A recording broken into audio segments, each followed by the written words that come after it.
നമസ്കാരം വീണാമണി. നമസ്തേ സർ. അതായത് വീണാമണി എന്നൊരു താരമാണ്. താരമാവാൻ കാരണം നവീൻ ബാബുവിൻ്റെ കൊലപാതകവുമായിട്ടുള്ള വീണാമണിയുടെ ഞെട്ടിക്കുന്ന വെളിപ്പെടുത്തലാണ്. എന്താണ് ഞാൻ ഞെട്ടിക്കുന്ന വെളിപ്പെടുത്തൽ വീണാമണി നടത്തിയത് എന്ന് ഞാൻ ചിന്തിക്കുന്നത് ഏതാണെന്ന് അറിയാമോ? ഒരുപക്ഷെ സാറിന് തോന്നിയത് ഷാജഹാൻ സാറിൻ്റെ ആണോ? ഏതാണ്? ഷാജഹാൻ്റെ അല്ല, KM ഷാജഹാൻ എൻ്റെ ഏറ്റവും വേണ്ടപ്പെട്ട സുഹൃത്താണ്. മാത്രമല്ല അദ്ദേഹം നവീൻ ബാബുവിൻ്റെ കൊലപാതകത്തിൽ നടത്തുന്ന എഫർട്ട്, അദ്ദേഹം നടത്തുന്ന പോരാട്ടം, അതിന് ഞാൻ പിന്തുണ നൽകുന്ന ഒരാളാണ്. ബഹുമാനിയ അദ്ദേഹം അവർ അച്യുതാനന്ദ സാറിൻ്റെ ഓഫീസിൽ വർക്ക് ചെയ്തൊരു വ്യക്തിയാണ്. ഒരു കോട്ടയത്താണ് വീട്. എനിക്കവരെ നന്നായിട്ട് അറിയാം. കാരണം ഒരു വ്യക്തിയെ പറ്റി ഞാൻ മനസ്സിലാക്കുമ്പോൾ അയാളെ പറ്റി എന്തെങ്കിലും പറയണമെങ്കിൽ അവരെ പറ്റി പഠിക്കും, എന്നിട്ട് ഞാൻ പറയുള്ളൂ. അപ്പോൾ അവരെന്നെ അവിടെ എനിക്കെതിരെ അവർ ഇട്ട ഒരു പോയിൻ്റ് വീണാമണി കള്ളനാണയം. ഞാൻ അതിനു മുമ്പ് പറയുന്ന ഒരു കാര്യം എന്താണ്, വീണാമണിയുടെ ഇത്ര റെസ്പെക്റ്റ് എനിക്ക് തോന്നുന്നത് അറിയാമോ? ഞാനാണ് ആദ്യമായിട്ട് നവീൻ ബാബുവിൻ്റെ മരണം കൊലപാതകമാണെന്ന് ആദ്യം വീഡിയോ ചെയ്യുന്നത്. മരണം നടന്ന് പിറ്റേ ദിവസമാണ് ഞാൻ കൊലപാതകമാണെന്ന് പറഞ്ഞ് ചെയ്യുന്നത്. കൊലപാതകം അന്നാണോ ഞാൻ പിറ്റേ ദിവസമാണെന്നല്ല, ഓൺ ദ സ്പോട്ടാണോ എനിക്കറിയില്ല. കാരണം എനിക്ക് അപ്പോൾ തന്നെ വിവരം കിട്ടിയിരുന്നു. അതുമായി ബന്ധപ്പെട്ട് ഇതൊരു ഗൂഢാലോചനയാണ്, ഇതൊരു കൊലപാതകമാണ്, അതിൽ വലിയ മാർക്സിസ്റ്റ് പാർട്ടിയുടെ നേതാക്കന്മാർ പങ്കുണ്ട് എന്ന് പറയുന്ന സംഭവമാണ് ഞാൻ ചെയ്തത്. ഡീറ്റെയിലേക്ക് ഞാൻ പോയിട്ടില്ല, കിട്ടിയ വിവരം ചെയ്തതാണ്. എന്നാൽ വീണാമണി പറഞ്ഞ എന്താ? ഞാൻ ബോഡി ദഹിപ്പിക്കുന്നതിന് മുമ്പ്, ബോഡി കത്തിക്കുന്നതിന് മുമ്പ് മരണപ്പെട്ടു എന്നറിയുന്ന നിമിഷം മുതൽ പോലീസിനോടും പറയുന്നുണ്ട്. ഞാൻ വീഡിയോയിൽ കാണിച്ചുതരാം. കലക്ടറുടെ ഇവിടുത്തെ കേരള പോലീസിൻ്റെയും കേരള ഗവൺമെൻറ്റിൻ്റെയും വെല്ലുവിളിക്കുന്നു. മരണപ്പെട്ടു എന്ന് പറയുന്ന ദിവസം അന്ന് വൈകുന്നേരം തന്നെ ഞാൻ അവിടെ പറയുന്നുണ്ട്. കലക്ട്രേറ്റിൽ പോയിട്ട് പറയുന്ന വീഡിയോസ് ഉണ്ട്. ധൈര്യമുള്ളവരാണെങ്കിൽ ഇവിടുത്തെ CPM പ്രവർത്തകരോ കേരള മുഖ്യമന്ത്രിയോ അവിടുത്തെ വീഡിയോ സെർച്ച് ചെയ്തിട്ട് ജനങ്ങൾക്ക് കാണിച്ചു കൊടുക്കട്ടെ. ഞാൻ അവരെ വെല്ലുവിളിക്കുന്നു ഈ കാര്യത്തിൽ. നവീൻ ബാബു സാറ് മരണപ്പെടുന്നതിന് മുമ്പ് ഞാൻ കേരള പോലീസിനോട് ഇന്ന വ്യക്തിയോട് ഡ്യൂട്ടിയിലിരിക്കുന്ന കണ്ണൂരിലെ ഡ്യൂട്ടിയിലിരിക്കുന്ന SP അടക്കമുള്ളവരോട് ഞാൻ വിളിച്ചു പറഞ്ഞിട്ടുണ്ട്. അത് റെക്കോർഡാണ്. പിന്നെ അവിടുത്തെ കലക്ട്രേറ്റിൽ പോയിട്ട് കലക്ടർ തെറ്റായ രീതിയിൽ അവിടെ നടന്ന ചർച്ചകൾ, അതായത് കലക്ടർ ഇതിൽ ഫ്രോഡാണെന്നും അതുപോലെ തന്നെ ഈ ഷംസുദ്ദീൻ എന്ന വ്യക്തി പറഞ്ഞത് തെറ്റാണെന്നും ഞാൻ അവിടെ പറഞ്ഞിട്ടുണ്ട്. അതിലുപരിയായിട്ട് ഞാൻ വീണാമണിയെ ശ്രദ്ധിക്കുന്നത് ഏറ്റവും എല്ലാവരും ഞെട്ടിച്ചുകൊണ്ട് അവരുടെ വീട്ടിൽ പോയി, പത്തനംതിട്ടയിലെ വീട്ടിൽ പോയി ഈ ബോഡി പോസ്റ്റ്മോർട്ടം നടത്തിയിട്ടില്ല, തല പൊളിച്ചിട്ട് തല പൊളിച്ചിട്ട് അത് പരിശോധന നടത്തിയിട്ടില്ല. പോസ്റ്റ്മോർട്ടം നടത്തുമ്പോൾ തലയോട്ടി പരിശോധിക്കും.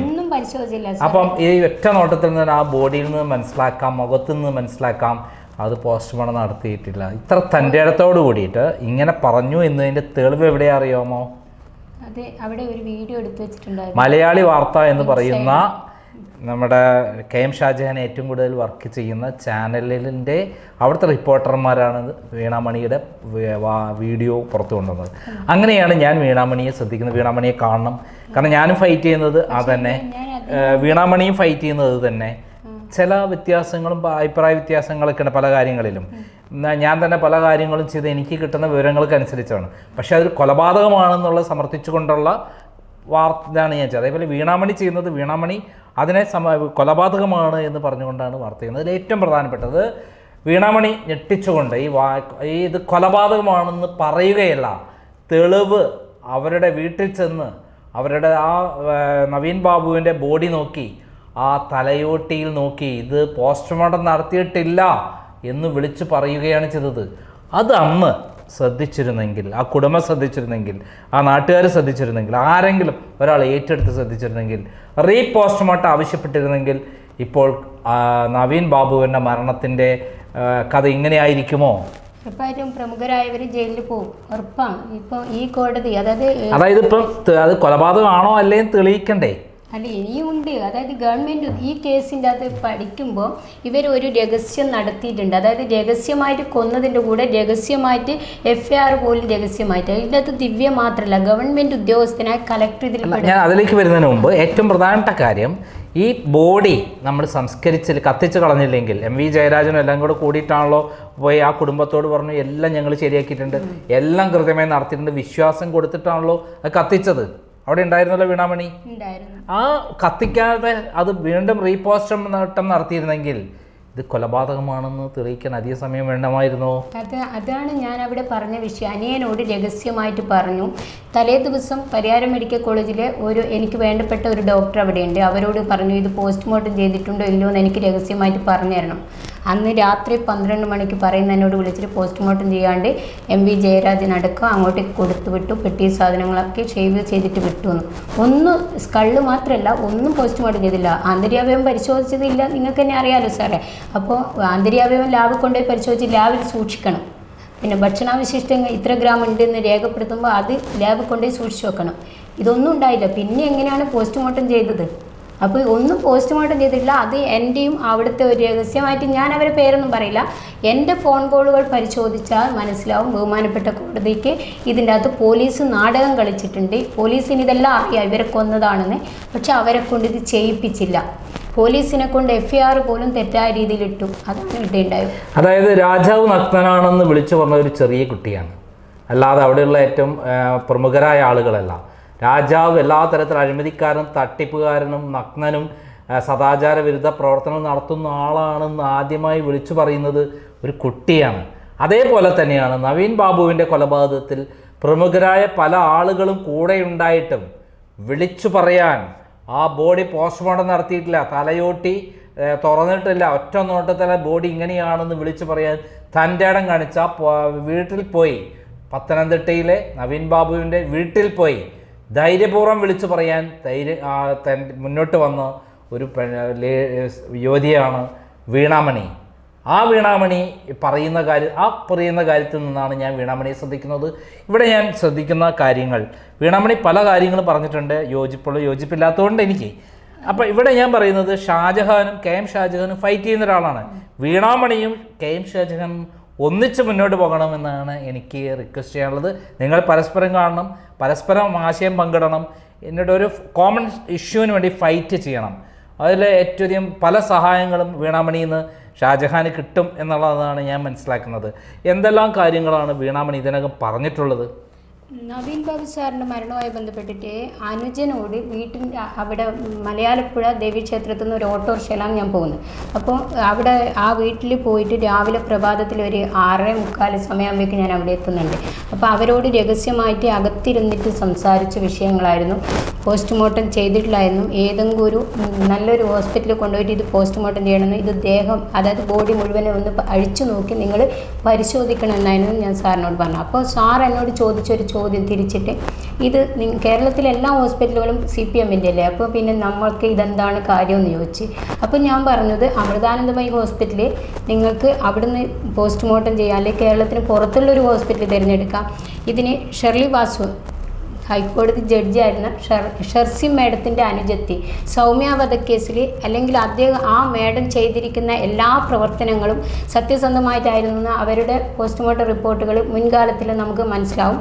അത് പരിശോധിച്ചാൽ മനസ്സിലാവും. അപ്പോൾ ആ കാരണങ്ങൾ പറഞ്ഞ് പ്രത്യേകം ഞാൻ ഷെർലി വാസു എന്ന ആ മേഡത്തിനെ പരിചയപ്പെടുത്തിയിട്ട് ഞാൻ സംസാരിച്ചു. അപ്പോൾ പിന്നീട് അവർക്കൊരു കോള് വരികയും പിന്നീട് അവരെ മറ്റുള്ളവരെ പാർട്ടി സഖാക്കൾ അവിടെ നിന്ന് ഇപ്പോൾ സാറ് പറഞ്ഞല്ലോ നാട്ടുകാരെന്നൊക്കെ, അവിടെ ഒരാൾ നാട്ടിൽ മരണപ്പെട്ടാൽ അയൽവാസികൾ ഒത്തിരി ഉണ്ടാവും. പക്ഷെ അവിടുത്തെ നാട്ടിലുള്ള അയൽവാസികൾ ആരും ഞാൻ അവിടെ കണ്ടില്ല.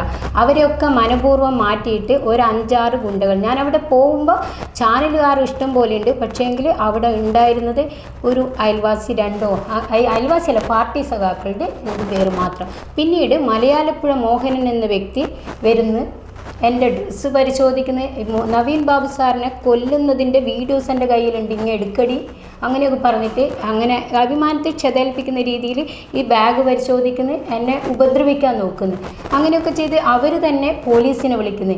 ഒരു CI അവിടെ വരുന്നു, എന്നോട് പറയുന്നത് ഈ ബോഡി കത്തിക്കാൻ നിങ്ങൾ ദോഷം ചെയ്യരുത്, എനിക്ക് ഇത് അനുവദിക്കണം, അങ്ങനെയാണ് പറയുന്നത്. അപ്പോൾ അങ്ങനെ പറഞ്ഞിട്ട് സംസാരിക്കുന്നത് അവിടെ തന്നെ മാറ്റാനുള്ള ശ്രമങ്ങൾ. അപ്പം ഞാൻ എൻ്റെ മാർക്ക് ലിസ്റ്റ് അതെല്ലാം കാണിച്ചു കൊടുക്കുന്നത്, ഞാൻ ഇന്ന വ്യക്തിയാണെന്ന് പറയുന്നത്. അപ്പോൾ അവർ പിന്നീട് ഒരക്ഷരം പറയുന്നില്ല. പിന്നീട് എനിക്ക് തോന്നി ഞാൻ അവിടെ കൂടുതൽ നവീൻ ബാബു സാറിൻ്റെ അനുജനോട് ഞാൻ പറഞ്ഞൊരു വാക്കുണ്ട്, ഈ കാര്യം ഞാൻ അനുജൻ മരണപ്പെട്ടിട്ട് സഹോദരനായ നവീൻ ബാബു സാറിനോട് പറയുന്നെങ്കിൽ ഞാൻ പറയുന്നതേ എടുക്കും. കാരണം എനിക്ക് ഒരു വ്യക്തിൻ്റെ മനഃശാസ്ത്രം നന്നായിട്ട് മനസ്സിലാവും. അപ്പോൾ ആ പാവം വ്യക്തി മരണപ്പെട്ടപ്പോൾ അനുജനോട് പറഞ്ഞപ്പോൾ അനുജൻ അത് കേട്ടില്ല. എനിക്ക് മനസ്സിലാക്കാൻ കഴിഞ്ഞത് പാർട്ടി അദ്ദേഹത്തെ ഏതൊക്കെയോ രീതിയിൽ എന്തോ ചെയ്തു വെച്ചിട്ടുണ്ട്. ഇതിനെപ്പറ്റി ഒരു ശാസ്ത്രീയമായ പഠനം നടത്തുമ്പോൾ ഒരു പക്ഷേ അത് വായടക്കി വെക്കാൻ അത്രയും CPM നേതാക്കളെ വിശ്വാസമില്ല. കണ്ണൂർ ലോബിയ എന്ന ഈ പാർട്ടി സഖാക്കളെ എനിക്ക് വിശ്വാസമില്ല, വിശ്വാസം നഷ്ടപ്പെട്ടു.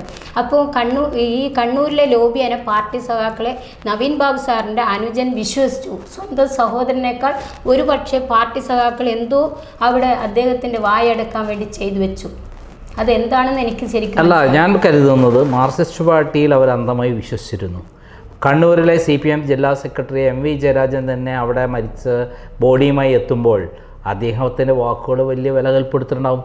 അവർ അന്ധമായിട്ട് വിശ്വസിച്ചിട്ടുണ്ടാവും. അവിടെ പോസ്റ്റ്മോർട്ടം നടത്തിയത് കൃത്യമായിട്ടാണ്, അതേപോലെ ഇൻക്വസ്റ്റ് നടത്തിയത് കൃത്യമായിട്ടാണ്. കാരണം കളക്ടറും MV ജയരാജനുമാണല്ലോ പറയുന്നത്, അതിൽ അപ്പുറത്തേക്ക് അപ്പീലില്ലല്ലോ.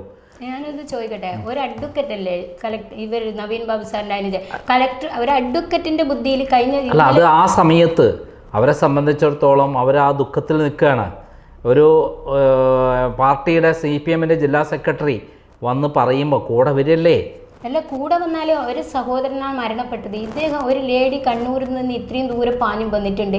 അപ്പോൾ ഇത്രയും പൊളിച്ചൊക്കെ അവിടെ വന്നിട്ട് ഈ രഹസ്യം ഞാൻ രഹസ്യമാണ് പറയുന്നത്, ഇത് സൂക്ഷിച്ചിട്ട് അല്ല, അത് ഇപ്പോൾ തെറ്റാണെന്ന് നമുക്ക് ബോധ്യപ്പെട്ടല്ലോ അവർ ചെയ്തത്, അവർ ചിന്തിച്ചത്. ഒരു വിഷയം അവിടെ വരുന്നത് എന്താണെന്നറിയാം, ഇവർ അന്ന് ഇതിൻ്റെ ഈ ഇതുമായി ബന്ധപ്പെട്ട് പാർട്ടി MV ജയരാജൻ എന്ന വ്യക്തി അവിടെ പറയുന്നത്, അപ്പോൾ വീണാമണി ഞാനാണ് എന്ന് എങ്ങനെ ഈ MV ജയരാജന് മനസ്സിലായി എന്ന ചോദ്യമാണ് ഞാൻ ചോദിക്കുന്നത്. കണ്ണൂരിൽ നിന്ന് എങ്ങനെ ഇവിടെ, അതായത് ചെങ്ങന്നൂരെത്തി, ചെങ്ങന്നൂരിൽ നിന്ന് പത്തനംതിട്ട വന്ന്, പത്തനംതിട്ടയിൽ നിന്ന് മലയാളപ്പുഴ വന്ന്, മലയാളപ്പുഴയിൽ നിന്ന് ഈ നവീൻ ബാബു സാറിൻ്റെ വീട് തന്നെ കേന്ദ്രീകരിച്ചു. ഇത്രയും ദൂരെ പോകാൻ പറ്റുമോ? രണ്ടാമത്തെ കാര്യം എന്ന് വെച്ചാൽ ഒരു തിരിച്ചറിവ് എല്ലാത്തിനും വേണ്ട. അപ്പോൾ 2 പെൺകുട്ടികളുണ്ട്. ഞാൻ അവിടെ എന്തെങ്കിലും ഇഷ്യൂസ് ആക്കി ആ പൊന്നു മക്കൾക്ക് വിഷമം ഉണ്ടാവരുത്. ഭാര്യ ഈ മരണം അറിഞ്ഞില്ലെങ്കിലും പൊന്നു മക്കൾ ഈ മരണം അറിഞ്ഞില്ലെങ്കിൽ ഞാൻ അവിടെ ഇഷ്യൂസ് ഉണ്ടാക്കരുതെന്ന് വെച്ചിട്ട് ഞാൻ മനഃപൂർവ്വം അറിയിക്കുന്നത്. അല്ലാണ്ട് ഈ CPMനെയോ ഇവിടുത്തെ അനുജനായ അവരൊന്നും എനിക്ക് ഭയമൊന്നുമില്ല. എന്ന് വെച്ചാൽ ഞാൻ എഴുതിട്ടെടുത്ത ഒരു കാര്യം ശരിയാണെന്ന് 100% തോന്നുന്ന വിഷയം ഞാൻ സംസാരിക്കും, ഇല്ലെങ്കിൽ അറിയാത്ത കാര്യം ഞാൻ ഇടപെടില്ല. അപ്പോൾ അവിടുന്ന് എനിക്ക് അവിടെ പ്രശ്നമാക്കി കൂടെ ആയിരുന്നു. അത് ഞാൻ തിരിച്ചറിവുള്ളത് കൊണ്ടല്ല. ആ പൊന്നു മക്കൾക്ക് വിഷമമുണ്ടാകരുത്, ഭാര്യയ്ക്ക് വിഷമമുണ്ടാകരുത്, എൻ്റെ നാവിൽ നിന്ന് വെച്ച് ഞാൻ മാറി നിന്നതാണ്. അപ്പോൾ അവിടെ എവിടെയാണ് പിന്നെ വീണാമണി തന്നെയാണ്, അല്ലെങ്കിൽ ഞാൻ തന്നെയാണെന്ന് ആ MV ജയരാജൻ കോളുകളൊക്കെ പരിശോധിക്കണം, അപ്പോഴേ മനസ്സിലാവും. ഇവിടെ നവീൻ ബാബു സാറിൻ്റെ അനുജൻ്റെ കോളുകൾ ഒരു അഡ്വക്കറ്റ് എന്ന് വിചാരിച്ചാൽ എത്ര മരണപ്പെട്ടു എന്ന് പറഞ്ഞാൽ സംയമനം. ഇന്നലെ അവിടെ വിഷയം ഉണ്ടായി, തൻ്റെ സഹോദരനെ നാണം കെടുത്തി ചാനലുകാർ വഴി. അല്ല, അന്ന് ഈ തീരുമാനം പകരം അന്ന് അദ്ദേഹത്തിൻ്റെ സഹോദരനും ഫാമിലിയും തീരുമാനിക്കുകയാണ് റീപോസ്റ്റ്മോർട്ടം ചെയ്യണം എന്നൊരു തീരുമാനമെടുത്തിരുന്നെങ്കിൽ ഇന്ന് എന്താകുമായിരുന്നു? ഇന്ന് കേരളത്തിലെ ഒരു പ്രമുഖരായ കുറേ CPM പ്രവർത്തകർ, അതായത് MV ജയരാജൻ, അതുപോലെ തന്നെ ഗോവിന്ദൻ്റെ മകൻ, ഗോവിന്ദൻ്റെ ഭാര്യ, CPM സഖാക്കളായിട്ടുള്ള കുറേ ആൾക്കാർ അവിടെ തീർച്ചയായിട്ടും, ദിവ്യയുടെ ഭർത്താവ് കലക്ടറുടെ പ്രശാന്ത്, അതുപോലെ തന്നെ ഡ്രൈവർ ഷംസുദ്ദീൻ എന്ന വാക്ക്, ഡ്രൈവർ എന്ന വാക്ക് വീണാമണിക്ക് അറിയില്ല എന്ന് ഷാജഹാൻ പറഞ്ഞതാ. എങ്ങനെയാണ് കണ്ണൂരിലെ സംസാര രീതി? ഡ്രൈവർക്കൊന്നും മാറ്റം ഉണ്ടാവില്ല അല്ലേ? ഉണ്ടാവും സാറേ, ഡ്രൈവർ എവിടെ ഒരേ ഡ്രൈവർ തന്നെ. പക്ഷെ ഉച്ചാരണം അവർക്ക് ശരിയായി തോന്നിയില്ലെങ്കിൽ അത് അവരുടെ പോരായ്മ മാത്രം, അത് ശ്രദ്ധിച്ച് കേൾക്കണ്ടേ. അല്ലെങ്കിൽ യൂട്യൂബിൽ കയറിയിട്ട് അവർക്ക് മാത്രമേ സംസാരിക്കാൻ അറിയൂ, അല്ലെങ്കിൽ അവർക്കേ എല്ലാം അറിയൂ, എല്ലാം തികഞ്ഞത് അവർ മാത്രമാണ് ഷാജഹാൻ എന്ന ആ വ്യക്തി വിചാരിക്കുന്നത്. അതുകൊണ്ടാണ്. അങ്ങനെയല്ല, ഷാജഹാൻ ഈ കേസിൽ അത് സത്യം തെളിയണം എന്ന് ആഗ്രഹിക്കുന്ന ഒരാളാണ്. പക്ഷേ ഞാൻ ഒരു സ്ത്രീനെ അപകീർത്തിപ്പെടുത്തിയിട്ട് എന്നെ പോലീസ് ഏൽപ്പിച്ചു എന്ന് പറയുന്നു. വീണാമണി കള്ളനാണയം എന്ന് ഞാൻ വിശ്വസിക്കുന്നില്ല. ഷാജഹാനുമായി ഏറ്റെടുത്ത ബന്ധമുള്ള ആളാണ്. ഷാജഹാൻ എന്നോട് വിളിച്ച് സംസാരിച്ചിട്ടുണ്ട്. ഞാൻ കൂടുതലായി പഠിക്കാത്തൊരു കാര്യമായതുകൊണ്ട് ഞാൻ മറുപടി പറഞ്ഞില്ല. പക്ഷേ ഞാൻ വീണാമണിയുമായി കൂടുതൽ പഠിച്ചപ്പോൾ, വീണാമണിയെ എടുത്ത് ഓരോ പ്രശ്നങ്ങൾ പറഞ്ഞിട്ടുള്ള ഓരോ കാര്യങ്ങൾ പഠിച്ചപ്പോൾ അതിൻ്റെ അത് ഏറ്റവും ക്രൂഷ്യലായിട്ട് എനിക്ക് തോന്നിയ കാര്യം, ഈ പോസ്റ്റ്മോർട്ടം നടന്നിട്ടില്ല എന്ന് പറഞ്ഞുകൊണ്ട്, അല്ലെങ്കിൽ റീപോസ്റ്റ്മോർട്ടം ചെയ്യണം എന്ന് പറഞ്ഞുകൊണ്ട് ഒരു കുട്ടി പോലും ആ സന്ദർഭത്തിൽ മലയാളപ്പുഴയെത്തി, ആ കുടുംബത്തിലെത്തി ഇങ്ങനെയൊരു റിക്വസ്റ്റ് പറഞ്ഞിട്ടില്ല. KM ഷാജഹാൻ്റെ ചാനലായ മലയാളി വാർത്തയുടെ റിപ്പോർട്ടറാണ് നമ്മുടെ വീണാമണിയെ അന്ന് ഇൻ്റർവ്യൂ എടുത്തുകൊണ്ട് ഈ വാർത്ത എക്സ്പോസ് ചെയ്തത്. ആ എക്സ്പോസ് ചെയ്ത വാർത്ത കൊണ്ട് തന്നെ വീണാമണി പത്തനംതിട്ടയിൽ എത്തിയെന്നും പോസ്റ്റ്മോർട്ടം നടത്തിയിട്ടില്ലെന്നും തലയോട്ടി തന്നെ അതിന് തെളിവാണ്, മുഖം നോക്കിയാൽ തെളിവാണെന്നും മാത്രമല്ല പോസ്റ്റ്മോർട്ടം നടത്തണമെന്നും ആവശ്യപ്പെട്ടുണ്ട്. സധൈര്യം മുന്നോട്ട് വന്ന ഏക ആൾ എന്ന് പറയുന്നത് വീണാമണിയാണ്. അതിൽ യാതൊരു സംശയമില്ലാത്ത കാര്യമാണ്. അപ്പോൾ അവിടെ നിന്ന് തുടങ്ങണം എൻ്റെ അഭിപ്രായത്തിൽ KM ഷാജഹാൻ. വീണാമണിയെക്കുറിച്ച് എന്തെല്ലാം തെറ്റിദ്ധാരണ ഉണ്ടോ ആ തെറ്റിദ്ധാരണ ഉണ്ടാവട്ടെ, പക്ഷെ നേരിട്ട് വീണാമണിയുമായി സംസാരിക്കണം, ഇൻ്റർവ്യൂ എടുക്കണം. കാരണം വീണാമണി നമ്മൾ വിചാരിക്കുമ്പോൾ ചെറിയ പുള്ളിയല്ല. അവരെ പറ്റി കൂടുതൽ പഠിക്കുമ്പോൾ നമ്മൾ ബഹുമാനിച്ചു പോകുന്ന വ്യക്തിത്വമാണ് വീണാമണിയുടേതെന്ന് നമുക്ക് മനസ്സിലാക്കാൻ പറ്റും. അഡ്വക്കേറ്റ് ഷാജഹാൻ ഒരു അഡ്വക്കേറ്റ് ആണെങ്കിൽ വീണാമണിയും ഒരു അഡ്വക്കേറ്റാണ്. LLBയും LLM എടുത്ത ഒരു യുവതിയാണ് വീണാമണി എന്നുള്ള വെളിപ്പെടുത്തലാണ് ഞാൻ നടത്തുന്നത്. ഇതിനെക്കുറിച്ച് അടുത്ത എപ്പിസോഡിൽ കൂടുതൽ വിവരങ്ങൾ പറയാം. നന്ദി, നമസ്കാരം.